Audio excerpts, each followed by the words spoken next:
I'm Al McFarlane. Welcome to The Conversation with Al McFarlane. Today is September 5th, 2022. It's Labor Day, Labor Day. And so I want to talk about labor. What does it mean? I listened to a marvelous program. You've heard me talk about Dr. Greg Carr and Dr. Karen Hunter. And a couple of days ago, they were talking about Labor Day. And Dr. Carr and Dr. Hunter talked about labor, the meaning of it, more deeply than I'd ever thought about. And they made the connection. I thought about this morning in preparing for today's show, between the question of labor and love. Labor as an extension, or one of the places out of which the concept of love emerges. And I'm trying to wrap my head around that because, the way it makes sense to me with labor and love and life-givingness, the birth process itself is called labor. And so to labor at the most essential level is a reflection or description of the process of becoming, the process of transformation. And when you think about labor in the more mundane sense, labor and capital, labor and materials, labor is actually the human complement for the transformation of materials, of ideas into practical, usable. And so labor is important.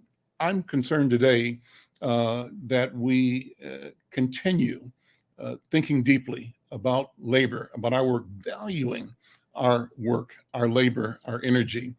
We, the Africans in the New World, know more than anybody else, or certainly as much as anybody else, the cost and the consequence of pain of the theft of labor and the theft of life. That was the story of the 400-year transatlantic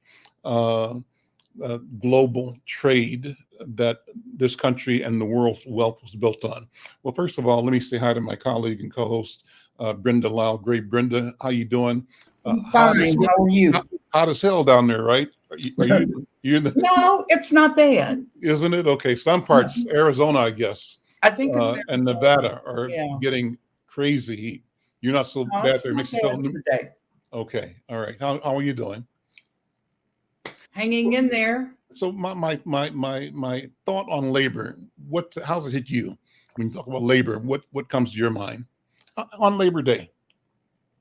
I thought about Sean Lewis's email that he sent this morning, I think, to quite a few people about Black unemployment and how unemployment for the state had gone down, but for Black Americans, it had gone up. And that fact had been ignored. And, from the mouths of millenniums, it's time that it's faced and someone explained. So I asked him about deed because I remember a year ago, or maybe more than that, when we interviewed Steve. I can't think of his last name, but he was gung-ho on diversifying the staff and making for sure that Black Americans and citizens in Minnesota and BIPOC had an opportunity to train and, to vie for jobs and positions. And for some reason, that's not happening. So I thought about that after I read that email, and I said, I thought about Black teachers and BIPOC teachers and how we are training and how we are recruiting nationwide, because we have to grow our own educators, because we have the browning of America. And by the way, Roland Martin's book, you can pre-order it now. I told Sean it's going to make a whole lot of people angry. What was the title? I know it's Making Them Crazy. Browning of America is Making Them Crazy, or something like that. So anyway, I do hope that we take into consideration the public school enrollments are going down and finances are being depleted. And somehow we have to know in that employment circle how we can recruit educators that look like our kids. So that's my thought. Well, Roland's book is White Fear. That's How the it. Founding of America is making white folks lose their minds. I haven't got it yet, but I will get it. Let's do something on that. Maybe Yep. we can reach out to Roland and ask him to come on and Oh, talk that about would the be book. great. It'd be awesome if he'd be able to do that. Well, Yep. so I'm with you in looking at teachers and what we need as a community. We've got great teachers on board today's program, as well as union organizers. But before I bring in Carrie Jo Felder, who's a union organizer and an educator in that she's a former school board member and a future school board member she's running. We also have a teacher, Colin Beachy, on board, who's presently a teacher, but also a candidate for the Minneapolis School Board. And Caroline Long is a teacher, I think, in the Minneapolis system. I'll make sure that's correct. But Shirlynn LaChapelle is also here. And Shirlynn, I wanted you to come on particularly because the Minneapolis Twin Cities nurses have declared that they are ready to walk if they don't get a contract that makes sense for them. Shirlynn, good afternoon. Happy Labor Day, first of all. And Oh, good seeing let me, you. Shirlynn is trying to center myself. There I am. there we go, is a nurse practitioner in a couple of arenas, an operating room, I think, as an operating room nurse. No, also, not that one. oh, Surgical ICU, ER, trauma, burns, and psych NP. Okay, there we go. There we go. So nurses are ready to walk. Make the case. What's going on? What's the debate for nurses and people in healthcare right now, Shirlynn? Well, it's not Minneapolis, St. Paul, it's the whole state. Mm-hmm. It's the Minnesota Nurses Association. I'm on the Minnesota Nurses Association Government Action Commission, so I'm one of the commissioners. Make the case. The case is patients over profits, safe health care. You've got nurses who are forced to work overtime, short of staff, dangerous working conditions, but even more so dangerous for the patient. How many of us would like ourselves or a loved one to be in one of those beds in the hospital and the nurses are overworked? I myself have been forced to work a double shift when I was on the ICU. And let me tell you, if anything happened to one of those patients, I would be the one responsible. I would be the one fired and up for losing my nursing license, even though I basically had no choice and no sleep. And you know what the hospital would say? Oh, if you knew it was an unsafe assignment, you should have refused it. Good luck on that one. You refuse it, now they're writing you up, talking about maybe firing you. Look at the pressure that nurses and other staff are under just to try to keep, patients safe. And also, we're people too. And if you look at how many nurses are leaving the profession, ask yourself, isn't this a critical time? COVID ushered a lot of healthcare people, they quit. They just couldn't take it anymore. So if there's a lack of nurses, when you go to the hospital ICU, that's an even more unsafe condition. And the hospitals are not negotiating in good faith. They required a 10-day period before the nurses could go on strike on the 12th. And overwhelmingly, all the hospitals and facilities that are under M&A contract voted overwhelmingly to go. And I'm going to add this a little bit because I'm a nurse and they know every nurse with a license in the state and in the country. I've been getting recruiters sending me emails where these hospitals are willing to pay over $3,000 a week for nurses to come from elsewhere just to break the strike. They want, they desperately want nurse licensure compact. And I have a license in a compact state. I'm down in South Carolina now visiting. And what that means is these are non-union places. So they can do whatever they want to the nurses, no matter how unsafe the conditions are for the nurse or the patient, because there is no protection for that nurse.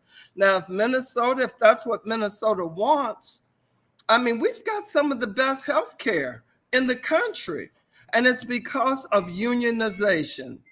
The protections afforded to nurses are afforded to patients, which gives them a better quality of care. So I'll shut up now. Well, that's wonderful. Thank you. We'll come back to that. Let me bring my other guest in. Carrie Jo, I'm going to bring you in first and have you introduce again Sister Caroline Long and also Brother Beachy.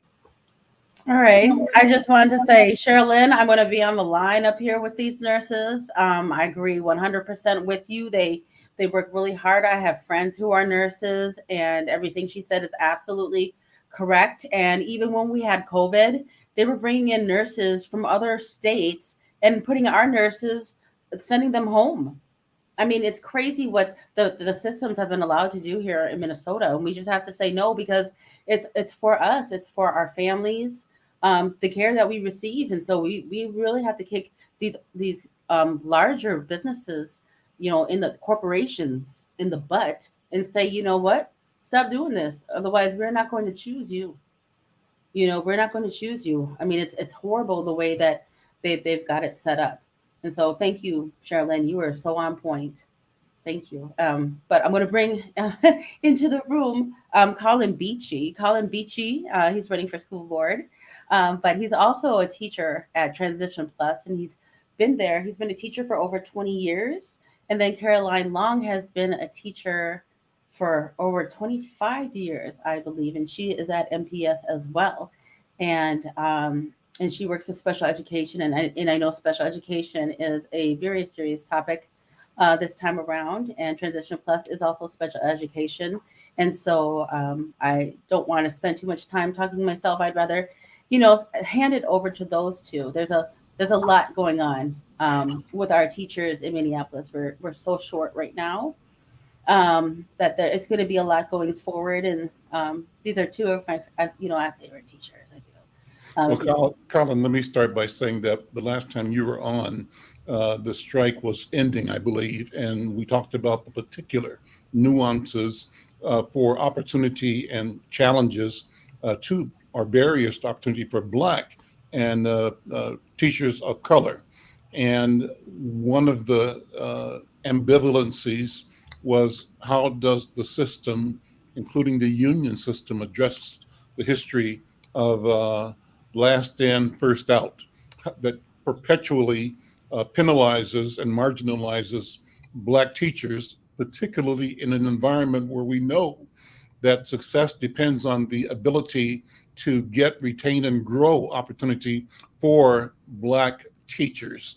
That part of the problem is the lack of representation that traditional systems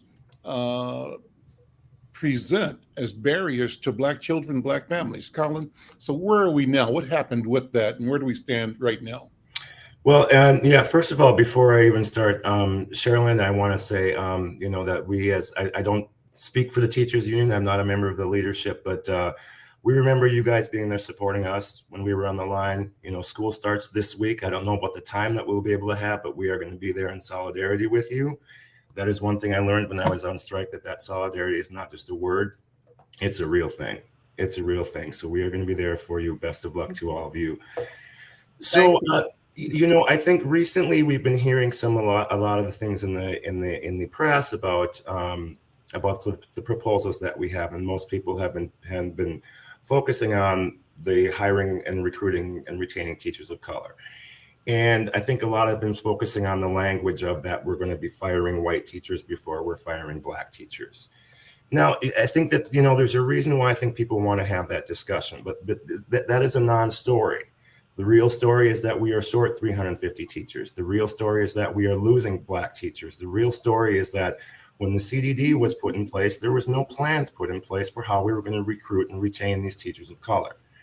Now, I've heard a lot of good things that were out here today. One thing that that I know is a program that's going on right now is we do have something called Grow Your Own, and we're working on that with St. Thomas, where we are getting teachers to go on and get their master's degree and then be able to kind of come in and teach in the public schools. Now, I'd like to see if we could try and do something to take that even a little step further. Milwaukee Public Schools is doing something right now where they're providing some tuition reimbursement.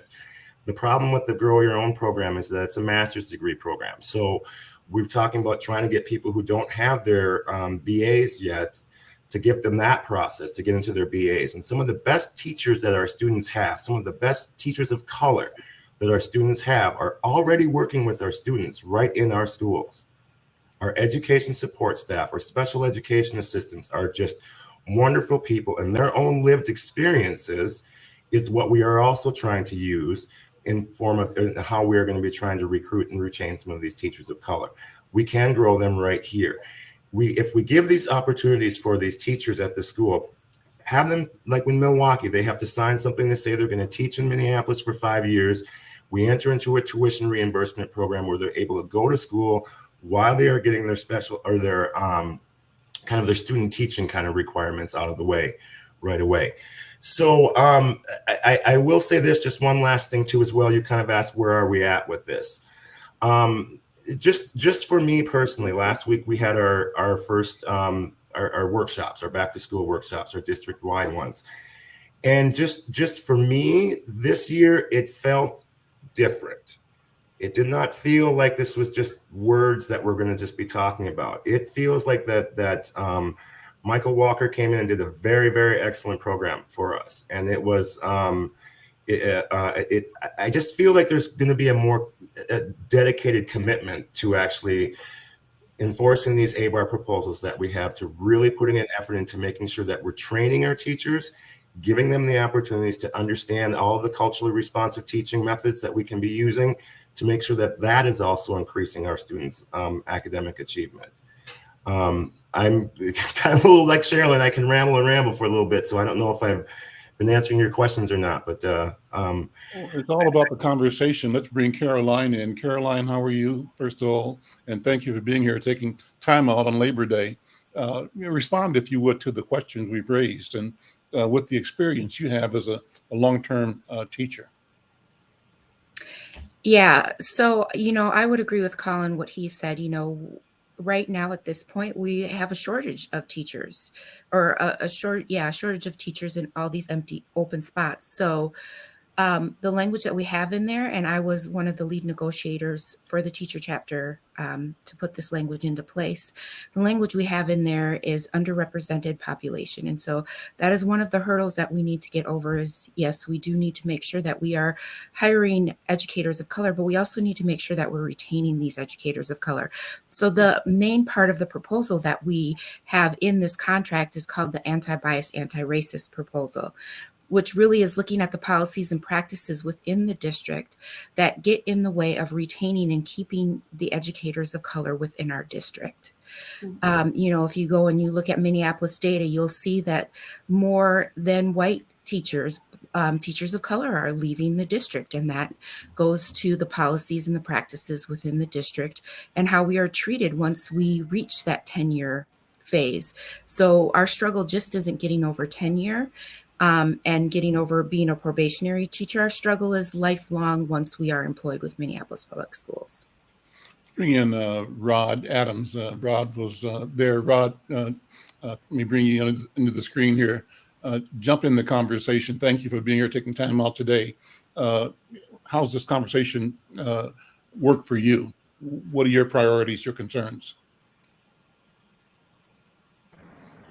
Specifically with education?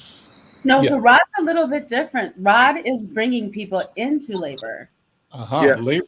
Okay. Great. And I'd love to just talk a little bit about our work and get opportunity. So the work that we're doing. Okay. So you're gonna do what now? Say it again, Rob. No, I was saying I would love the opportunity to talk a little about the work that the New Justice Project is doing. Okay, we can do it. Give me 1 second then. 1 second. Now, let's see. Who else is here? Kimberly Criddle. Kimberly, how are you doing? Kimberly? I'm doing fine. Can y'all hear me? We hear you perfectly. Are you an Yes, educator, can you hear me? Kimberly? Yes. Can you hear us? No, I am not. Okay. Okay. Well, At least I'm a professional educator. all right. Hang on a second. Let me bring one more voice in. Nitra Banks. Nitra, are you there? I probably Hi, have yes, my I'm limit. here. Okay. Can you hear me? And Nitro, the lighting is not Nitra? good on you because you got the light in the background, and it would be awesome if we had light on your face. But let me introduce Okay. you. Maybe we can adjust that. Maybe you can't. We can hear you, and that's a good thing. Nitra Okay. Banks and I have become acquainted because we're both part of this system that I talk about all the time called Narrative or Nubia, Narrative with a K, Nubia with a K. And it's an online platform developed by Dr. Karen Hunter and Dr. Greg Carr. Karen Hunter is a celebrated, phenomenal master communicator journalist on the national level on social media in particular. Dr. Greg Carr is a phenomenal human being and leader, head of Africana Studies at Howard University. And together they created a new platform, a new experience, a new way for us to be together with each other outside of the moderation or the interpretation or the influence of anybody other than us. How do we, and they call that creating a space for the governance structure. The governance is who we are to each other, what we are to each other, how we react, how do we build. And that building between us and among us in the world also insulates us collectively from the pressure of the social structure, which is the outside world, how the rest of the world defines us. So Nitra and I both belong to that, and we share. And a couple of days ago, she raised the question, are we doing anything to promote and support people that are looking at Jackson, the water crisis there? I said, Nitra, come on the program and talk about it. So here we are. Nitra, good to see you. Thank you for the question, and thank you for jumping on here today. Talk about what's on your mind, and you can weave in and out of this conversation. Our structure is open architecture. We're all here together, all with each other. Our aim is common, and that is the liberation and freedom and development of our people. So Nitra, Gipson, good afternoon. Hi, thank you all for, I appreciate the invite. I did pose a question and I'm glad that Al reached out. So I am an educator. I'm an instructional designer right at the moment. I've been teaching for maybe about 6 years, 6 to 7 years. And so I reached out because we were, as a group, there's a collective group of us that's on Twitter, and we came together to combat anti-Black hate. We saw it was moving and kind of getting to it was getting to a point where it was, becoming violent, and we realized that it could go beyond just just the Twitter space or Twitter sphere or whatever. But in doing so, a group of us came together and we started just talking and having conversations about some of the stuff that we do now with the Nubia family. We started talking about the different things that's happening in the communities and what we could do to combat it. And so the few of us that did come together, we started thinking about different ways we can help bring political education, bring awareness, and get our kids to actually read more. We consider ourselves a Pan-Africanist group. So we have Pan-Africanist ideas, and that's basically everyone across the planet that's Black can come together to bring all Black people to freedom and liberation. And within the group, we were developing an app to get because we have a huge library we've been collectively adding to. And when people come in our spaces, most of the time we are telling them to come in and, hey, we can send you some books and some resources and different things like that. So we said we needed an easier way to be able to do that. And we started talking about how we can get that all compiled into one place and actually make it easy for and give the kids, give children something to want to be a part of it. And so we started developing this app. So I'm also a web designer, developer. I do coding also. So we came up with the idea, and it's a collective amount of us. It's not just me and Miss Crib, but it's probably like maybe 6 more other people. I'll be sure to mention their names so they aren't left out. But we were developing the app so that people could have easy access to this different Black liberation movements, Pan-Africanists, different ideas and opposing ideas about Pan-Africanism and different governmental systems that we really don't know much about. I know the one thing that does connect most of us, that we are anti-capitalist. There is a member specifically that says to everyone that she meets that she is a Pan-African communist. So there is a few communists amongst that group too. So the app really is just a compiled list of books that would give everyone an opportunity to be able to read different ideas about different systems of government, and not just this one. I teach government, and I know that I teach that this American government is the best, and we know that's not the case. It hasn't been the best for us. So in just planning and developing this, we saw I don't remember exactly what it was, but we were all on a little meeting together, talking and planning. And we saw what was happening in Jackson, and we were all stunned. We just, couldn't believe it. And within about 18 hours, I would say, we planned, put together, got a few pallets of water and got a U-Haul truck and got it down to Jackson in I think it was in about 24 hours. I think less than 24 hours. And Wow. we've been working with Operation Jackson and Cooperation Jackson. I'm sorry. That's a Pan-Africanist group that is on the ground that does the work in Jackson. And we made it to them just in time because they have been planning the pickup points for the water. But when we got there, they rescheduled the one that they had planned for Saturday because they ran out of supplies, and we came right in time. So then they were able to keep that date going.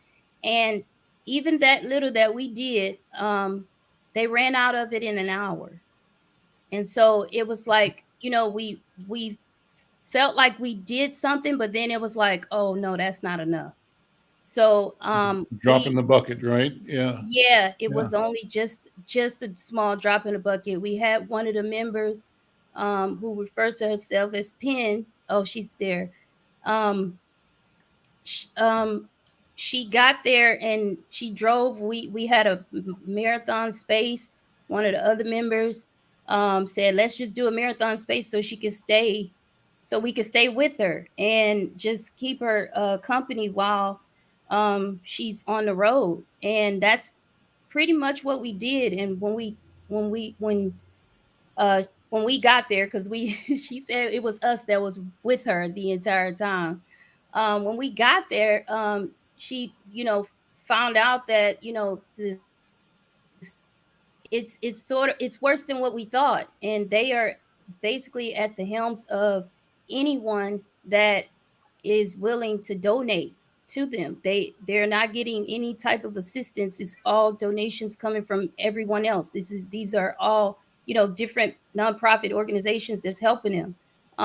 And we was saying that, I mean, we saw that this is something that we can't, we every city, at least every Black city we know, is 1 hour away from being a Jackson, Mississippi. So we look at it like this is something that we can do right now in the right now, but we do need to come up with some alternative solutions to long term, you know, to something that can be an alternative, so that if we do have this problem, that maybe we can have another system in place that we can turn our people to, so that they won't be, you know, in this vulnerable situation. So let's we're bring brainstorming on a few things, but let's bring Kimberly in, and I see that your colleague, whose title here is pen and paper, I don't have your real name,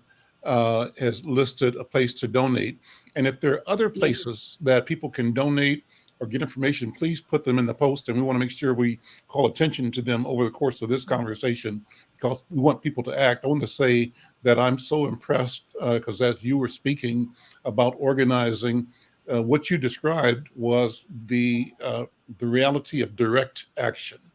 Not only did you think about it, you organized it, but you got the truck and you drove some hundreds of miles to deliver the aid to people who were in need. And there's no direct action more direct and more powerful than that. Kimberly, jump in the conversation. Good to see you. Thank you for being here.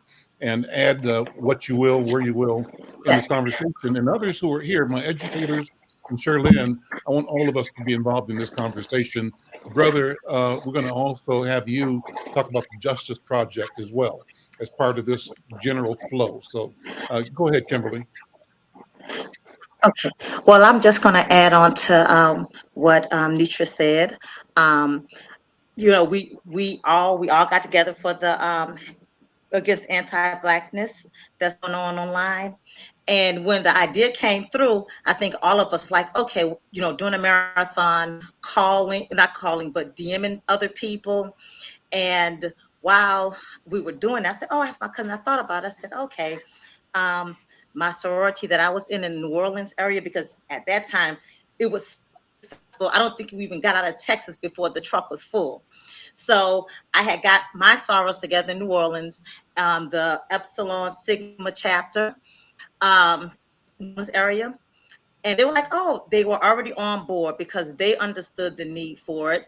And of course, now they've partnered to help us out as well. And so we DM people. So the one thing I would like to say is, you know, we were very grateful for the people that volunteered, that donated water, people that made financial donations, as well as people that just retweeted and put the word out, because that actually put the word out how bad of a problem it was. And one of the things that I would like to say is that no matter what anyone's political affiliation were, I think everybody got together and for this particular crisis, and hopefully we'll continue to get together for this crisis. Great. Awesome. Thank you. I just clicked on the cooperativejackson.org, the please donate button. And before we leave, I will have made my donation to support. And I want to encourage anybody else listening to grab that link and share it around, because that's one way we can have be supportive and have a direct impact on people who are experiencing the challenge. I'd love to talk about what that means. You know, Kimberly, you said it. I mean, every Black city is an hour away. That's a lot. I want to go there, and because there's a pattern of when white people leave a city, they have extracted the wealth, the resources, and the power, and they leave to atrophy people that they have kept out of the process of managing and running the town. And then they stand and accuse our people of being incapable of managing a city, a town, an institution. And they do that while property values decrease. And they watch it and watch it and wait, and they come back in when they feel the value is lowest. Acquire, displace, regentrify, and rebuild, ship us out to the suburbs where we don't have the resources, the access, and nor do we have the power that we could have had because we were together in a geography that they had abandoned. And so that's a process I think that plays out again and again and again across the country. It's kind of like the modus operandi, how they operate. Anybody else want to comment on that? Any thoughts or feelings? Yes, I just want to say that they do that through education as well. Just gonna say. They push us out through education as well through the city, and that's what's happening in Minneapolis right now. They've done it in Chicago. They've done it in California. They've done it in New Orleans. They do it all over the place. And when we lose our public schools, we lose our fight, and we've lost our city through mad, crazy gentrification. I mean, you've seen it happen. And when you go through they do it through charter schools, and when you do it through charter schools, it goes 3 times as fast. It's just, I mean, there's a few different ways that they've been doing it, and they have plans to do it. They make plans to do it. They sit back and they do it on purpose. Yeah, it's like, what Carrie Jo said, and to kind of piggyback on what you were saying earlier too, Al, it is that continuous cycle that goes on. We demand tax cuts, right? So then that takes away money from our public schools. And then these same people who are benefiting from these tax cuts now turn around and say, see, our public schools are failing. Now let's take you to charter schools where we can make even more money off of this. And it just mismanaged in how we're even working with some of the least vulnerable or the most vulnerable students that are in our population. I'm also a special education teacher. I teach DCD students, and so they are very, very, very vulnerable students.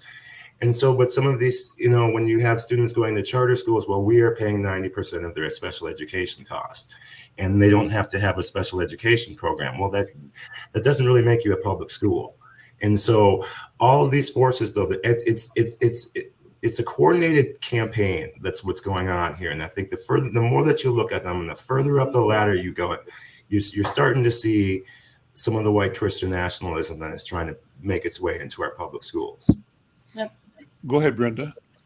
I just wanted, when Shirlynn came back on, I wanted to mention this, and also to Carrie Jo. I watched 60 Minutes last night about the mental health crisis with teens and in classrooms.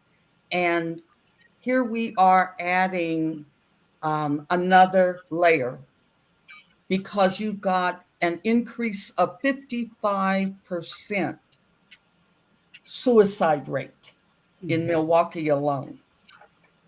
And so you've got kids returning to school. And it was this young man, Austin, that really, and I think most of you know I'm a retired educator, almost 40 years. And I had some of the worst. And then I had some of the best in International Baccalaureate. So I had both spectrums. That program bothered me. This young man said, I was just ready to jump off a building because COVID did this to them. They had no friends. All of their privileges, all of the things that balanced the academics were gone. So you've got going into a third year, you don't have enough teachers, you don't have mental health specialists and therapists being trained. And then now, Shirlynn, they're requiring therapists to be in the pediatric clinics. So now you've added another layer for nurses, but they feel like they have to do it because we have to save our children. And I just keep wondering, how are we training our teachers, not only, Colin, growing them so that they look like the students, but how are they dealing with all of the other baggage that the kids are coming in the door with, and they're not trained to deal with? So I was disturbed. It's a lot. It's a lot to ask of board members, of parents, of teachers, and of nurses, because they're Shirlynn and tired. Carrie? It is a lot. And, and thinking about what we have to do, we don't even have full-time nurses in every school. Right. I know. And so, thinking about what that really looks like and how we combat that. I know that my slate has come together, in thinking about how we're going to combat that when we get on. And I think we've got really great plans of how we're going to be able to do that, and how we're going to have to pull it together as a city, especially as Black people, to surround our kids and bring them forward and bring them out of this. It's going to be very important. The city just gave away $19 million to charter schools. We needed $19 million for mental health. You're kidding. I'm sorry. No, I'm sorry. No, they did. And we needed $19 million for mental health for our kids. I mean, we just have to really think about it. I mean, we are fighting an uphill battle. Is this part of the surplus, Carrie Jo? No, this was from the city, not from the state. No, the Republicans are not giving us any of the surplus Oh, no, we know about that. for fully funding our schools. We start off with a negative balance in Minneapolis public schools because we have to pay for everybody's. They only pay every other charter school or private school. They only pay 10% of their special education fees. We pay the other 90%. Wow. And the state demands that we pay that. And they demand it, but they only give us 40%. And so we have to take the other 60% out of our general funds. Well, and I have to say they're supposed to pay us 40%. They have not done so yet. Okay. Right. And the concern about training of teachers of color or teachers to be addressing students of color you're right. It is a huge concern, and it's not just a concern that we have here in Minneapolis. This is what's going on in our colleges, though. How are we training our teachers before they even get in there? As a teacher, when I went through my own training at college, certainly I got here's how you teach a math class, here's how you do all the focus and doing all those kind of things, but nothing about how do you deal with people who are from different backgrounds than you are at.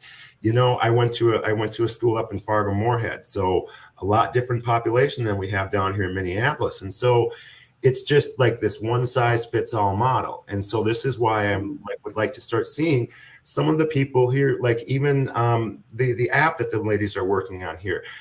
Here's people right here in Minneapolis who can be helping our public schools. And so we don't have to be going around looking all over the country for these one-size-fits-all models. That hasn't worked for our schools up to this point. Shirlynn, you got to leave in a couple of minutes. Any comments before we go? Then I want to bring Rod in. Okay.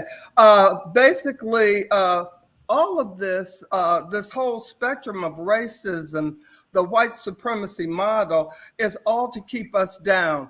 If we can affect our children's education, then we really don't have to worry about competition in the area of those better paying jobs or professional positions. One of the things that really bothers me is the same thing happening in the hospitals, this racism. A lot of nurses of color, I'm also on the diversity task force for Minnesota Nurses Association.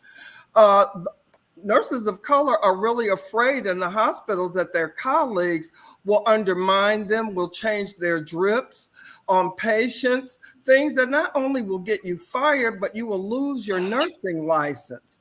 You're under the gun, you're made to not feel like you belong, and things have gotten so bad and have been so bad for a long time that the American Nurses Association came out with a statement about a reckoning, a racial reckoning, an apology for all of the years of racism in word and deed that have happened to nurses of color, and particularly African-American nurses. And, my heart breaks. Our kids in school need mental health. They need nurses. They need mental health practitioners of color. But let me tell you the other issues. When I was in school doing my psychiatric nurse practitioner training, and I know other friends who were doing their therapy training who were of color, We couldn't find anywhere to get our internships done. We couldn't find anyone who would be our preceptors. Now, if you can't find those, how are you going to graduate to get out here to help our children? I'm going to give you one scenario that makes the most sense, and I'm sure you'll agree. There's a lot of money in mental health. Mm-hmm. And so the white practitioners who are out here, they're basically guarding all of the positions to make sure that people of color can't get out there to help our people and make some of that money, because everything is supply and demand. And if there's a low supply, there'll be a higher dollar amount that those few practitioners out there will be able to get. Our problems make money for others. So it's time for us to demand on the union level, on the personal level, on the school level, that something be done to train teachers, nurses, psych practitioners of color, be it free internships that are paid for by the government to train these particular practitioners. There needs to be some payment so that they don't have to fight to get a preceptor. And trust me, the white students always get a preceptor. They look out for each other.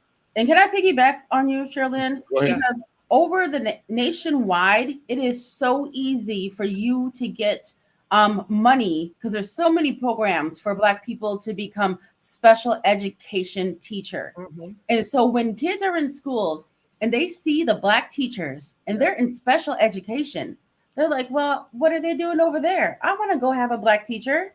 Yeah. And they're in special education. My sister, and that's been for a very long time. I think that nationwide, that the a higher education owes our special education teachers free education and free preceptors to do whatever they want with their education and take it wherever they want to, because they have really cornered them into becoming special education teachers for a very, very long time. Let me throw this out. This is a classic Al McFarlaneism. I say that too often. They get the money, we get the misery. Our misery is their business. Our challenge, sisters and brothers, is to make sure that we mind our business, that we mind, M-I-N-E, our business, that we see the challenges and problems that have been described and thrust upon us as simply opportunities, because we see ourselves as solution makers.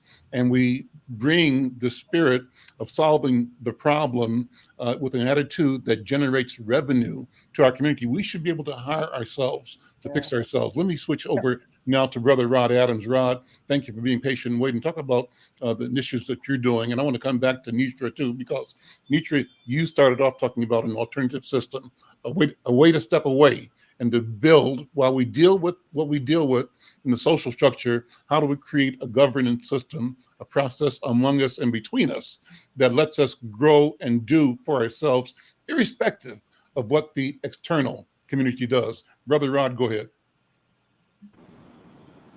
Got you. Thanks, Al. So my name's Rod Adams. I'm the executive director of the New Justice Project Minnesota. We are a C3C4 organization, but seeing that it's Labor Day, I'm going to talk a lot about like our C3 side of some of the work that we're doing over there. Our entire mission and idea around the New Justice Project, at least on the worker side, is like, how can we connect our community members, Black community members, with good union jobs?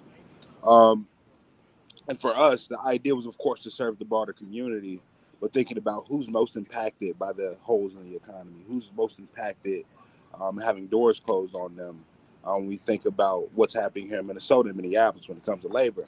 And a lot of those folks are our formerly incarcerated brothers and sisters. So a lot of our work right now is working with not only halfway homes here in Minneapolis, specifically like Turning Point and North Point and a few others, but also talking to the broader community about how can we connect them directly from the doors of NJP and connect them directly with the Carpenters Union or the painters or the Boilermakers, who we had in the room about a week ago, speaking directly with folks from a halfway home facility. And through that, what we saw was success. About 7 of those folks walked out. I think there was probably like almost 20 people there. 7 of those folks walked out of that room with the interview.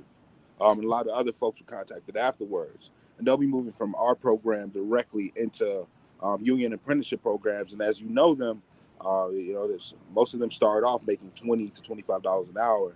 And after 1,000 hours worked, you're making $45 an hour.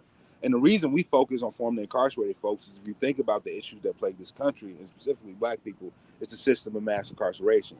Not only when you come home, are you having a door closed on you when you try to get a job, but also housing. You have to have a job to get housing.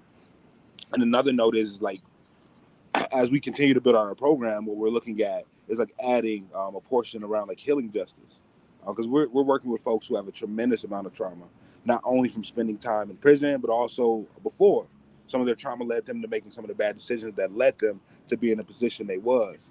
So how can we address the whole person when it comes to not only the economy, but housing, and when it comes to really being able to be a productive member of society? And when I say that, what I mean is like us as Black folks who is using the word trauma again, of course, who experience generational trauma. We stand at a really a crossroads right now.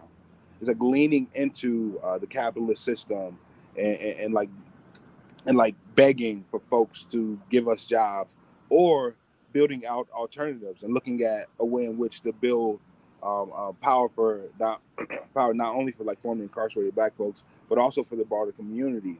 One of the things that we're looking to do with that is in the next 2 years, we've been working with the city of Minneapolis to build out a union worker training facility.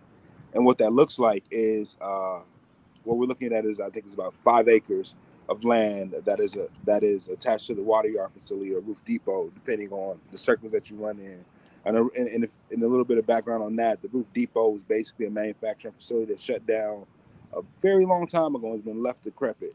So New Justice Project, in partnership with a few other groups, a few other organizations around the Twin Cities, is looking to build a worker training facility that not only will be used as, of course, like a hub for our offices, a hub for training, but also inside of that, a few opportunities for like affordable housing, also opportunities for Black and BIPOC owned businesses to have a storefront. And that's important for us because, like, as we have been really for 400 years now, asking for the government, asking for, white benefactors to give us a handout, we can go over here and build our own. So some of that is like in partnership with other Black folks, some of that is in partnership with brown folks. But the idea is like, how can we create our own center of gravity where we're not beholden to not only governments, but also as a nonprofit foundations. So a lot of our work right now, of course, is getting folks connected directly with these union training programs. But the long-term idea is like, how do we create our own, if you will, alternative economy? Thinking about not only the worker side, but housing cooperatives, and thinking about the work that it's going to take to,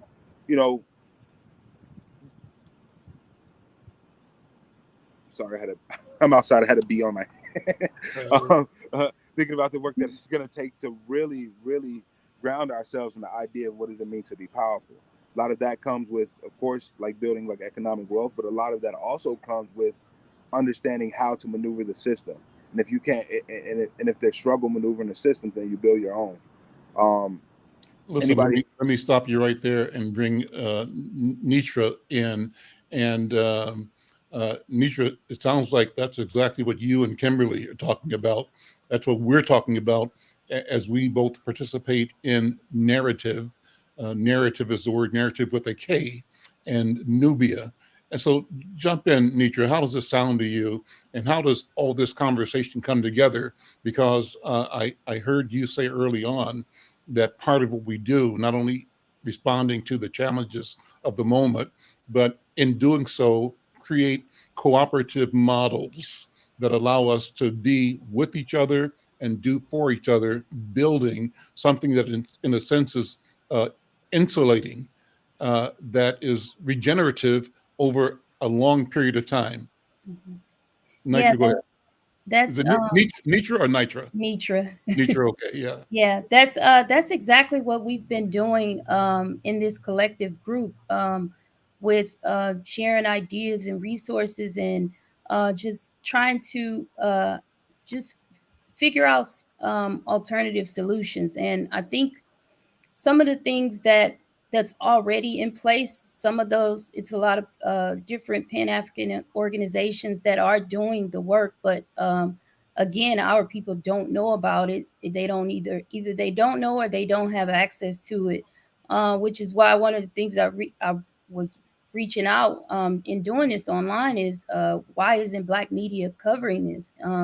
In in in the it should have been covered, like 24 hours for me. That's how I see it. It's something that we should be seeing, and not just looking at the hurt of other Black people, but also other people talking about what can we do and how can we prevent this, or what systems can we set in place or put in place with a small group, a collective, or a city, or anything, a community, so that this could be avoided, where we don't have our people waiting at the helms of the government to do something. And we still actually coming up with this, but I've been speaking with one of the members of our group with Nubia, and just everyone just learning how they could use rainwater for just regular basic everyday things. How we need to learn how to do that. There's also things like food sovereignty. We have areas where they're food deserts. And it's mostly our areas. And the problem is what we talked about in that group is we do a lot of reacting, and we're not proactive, and we should be proactive, because we know that the way that this system functions is going to fail. And when it does fail, we're always the ones that get hit the hardest. And usually it's us that see it the hardest, the fastest, and it's usually worse for us than other people. And we were being reactive in getting that water to Jackson, but that's not enough. We do have to be proactive. And I think my job as an educator is to learn all of these systems that is possible, that we could implement at the smallest level, and be able to put it in lessons for middle school kids. And because that's what I teach. And I think that that's one of the things that we're doing right now. We are planning out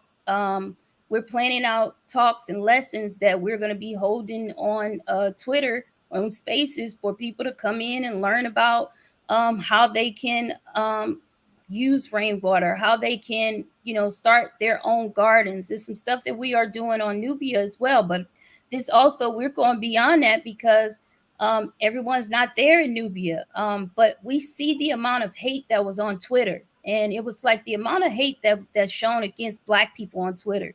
We know that, and this is other Black people hating other Black people. And we know that is a tool that's used to divide us. So what can we do instead of us just fighting this anti-Black hate? We need to start educating these people. We need to start giving them the resources and telling them what's out there, telling them the alternatives, and letting them know, and empowering them to be able to do some of the stuff by themselves without the assistance of the government. We have a lot of these people that come into those Twitter spaces.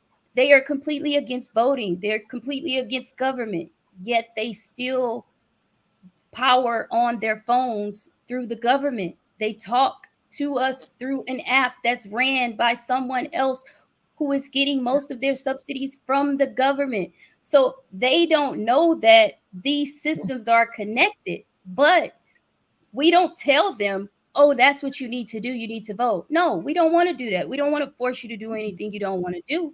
and that's completely fine. We're going to do what it is that we want to do, but there's some alternatives that you could do. There's other stuff that you could do in your community. You don't just have to vote. I think that we do, as Black people, when we do go out and vote, we think that it stops there and we feel accomplished, and that is not enough. And a lot of times, most of us, we go and vote and we do think we're doing a lot, and we're not. And it has to go beyond just voting. So these people that are coming to us saying that, you know, they have all these different issues with with other Black people, and yet they don't know about the systems of government. They don't know how the state and the municipalities function differently. They don't understand how a state like Mississippi could cut off the capital like Jackson, cut off their water. They can't understand that. So that's just basic education. So that we're looking at it like, for one, we need to politically educate our kids, starting from the smallest. And we need to, we used to have a program that was called Book It. I think I'm like 37, and I know I participated in a program as a kid. That's how we came up with that idea of something like a Book It, where we can, you know, encourage these kids to read, and not just reading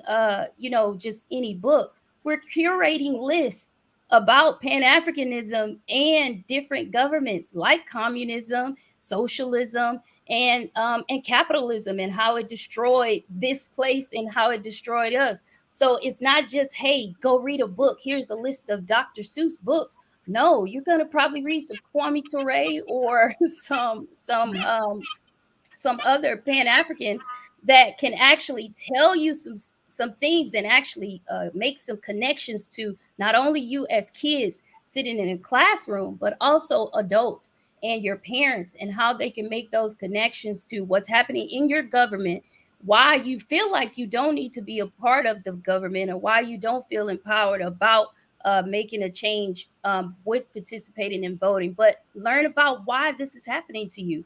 And I think that it's not just going to be with books. I think we need to learn how to, we do need to learn how to use water for our daily lives. I think that the funniest thing I say is that in the near future, they're going to start bottling up air and selling it to us, because they're bottling water. 20 years ago, someone drinking a bottle of water, to me, it was like, oh, you know, you can afford bottled water. Now it's something that is a part of our daily lives. And then when we have a crisis like this, where a city is out of water, we are actually taking from what we're using on a daily basis just to drink for a perk, and we are giving it away to people where they have to use it for their daily lives, just basic necessities. I think we could be able to, I think there is a way, and I think because we have the technology, there is a way for us to push out some of those programs to learn about how we can do that, and we can't become completely dependent from this government. In these Twitter spaces, and I'm sorry, I'll wrap it up really quick. In these Twitter spaces, I've talked to a beekeeper. I never even knew that beekeeping was something that was necessary for gardening. And this is something that we've done. We've started encouraging these people. Hey, you know what? Give these classes, give these talks, and then push it out. Give it to us. Let's create a network. Let's put it out to our people. I think that once this happened in Jackson, not only should we be just creating initiatives to get water, but it should be plumbers, it should be constructionists, it should be project managers of Black people that should be coming together, where we could push a button and say, hey, Jackson is falling. Come, let's go get here and let's help Jackson. Let's build over here. We don't need to wait on the government. These people over here in their home, they don't have water. Let's fix it. Let's build something right now that they can go and pull it up off of an app and say, hey, I need 10 people. Let's get together. Let's put this together. We're going to use the stuff that we already have, and we're going to build up something so that our people can be able to survive beyond just waiting on the government to And provide it's small. It's small, and we would have to grab from all states. But we do have enough Black people to do that. We actually do have enough Black people to do that, and that's what Rod is doing right now. Is he's gathering more Black people and giving them the second chance and giving them those jobs, putting them into union jobs to do that. And it's part of being on the school board, making sure that our kids that we've missed, are going to get those jobs too. I'm a board member for the New Justice Project. I'm very proud of what Rod and Jasmine are doing. I don't know if you saw me smiling, but I'm very proud of those two and what they're doing right now and what's going to happen in the future and moving our children that way. And also being on a school board member and changing the way that things are coming in, because we're coming in with 5 new people, opening up our doors and being with the community more. So you talk about the beekeeping. Yes. Showing our kids how to beekeep. Yes. Inviting our beekeepers in. And showing them at East schools, like we're really opening our doors. The past superintendent was really good at closing off our schools. We're not doing that. We're opening them up to the community because everybody has something to share. And that's going to be the one saving grace that we have, as we go forward, is bringing in our communities to help us move through these times. Let me close. I want to add something real quick, Go if ahead. I can. Sure, go ahead, Kimberly. I was saying, Ms. Felder, I know people say all of the bad things that happen with social media, but I can honestly sit there and say that social media we are a resource, and you would be surprised how many Black people don't realize that they are a resource, that there's not that they're people that they know across the globe. For this, believe it or not, across the globe, there were people from every country, Black people from every country, that was like, hey, where's this next stop? We can order some water to send to you. So I mean, we can say, okay, just United States, but the fact of the matter, all Black people can help with all problems that we as Black people across the globe have. And it's just that simple. Within 24 hours or 48 hours, we were able to get people to help. And sometimes we don't realize the resource that we can provide to people. And I think that the internet process is a good the common denominator that I've heard all of Kimberly, the common denominator that I've heard everybody say today, you and Nitra and Carrie Jo and Caroline and Colin and Brenda and Rod, is that we can do things together. We can and we should. And the perspective that we have now is not only local, but it's global. That we have, through technology, the capacity to do today what only corporations could do in the past generation. They were doing what only states could do before that, and states were doing what only nations or kingdoms could do before that. It kind of is the extension of the concept that you heard in the book by, is it Fredrickson, The World is Flat, sort of re-looking at how telecommunications and technology enable us to do things with each other across the globe, where distance is no longer a barrier to our connection.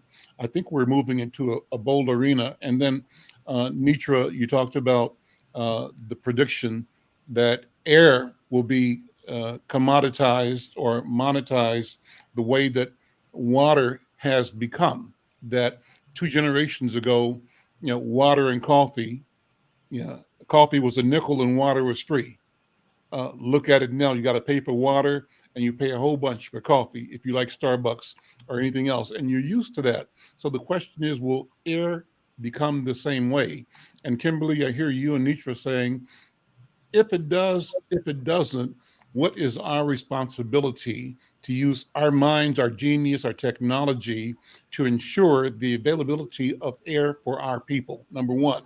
And number two, if we apply our knowledge of science and our capital to the problem, that it's likely that we could also not only serve our people, but produce air for outside of our people, and therefore revenue streams for our people. So thinking about things differently, and maybe we don't want to replicate the capitalist model, Maybe we're talking about, however, coming up with systems of ensuring a humane approach to creating cooperative quality of life for human beings on the planet Earth. And if we do that, that's something that's both very, very old and very, very new.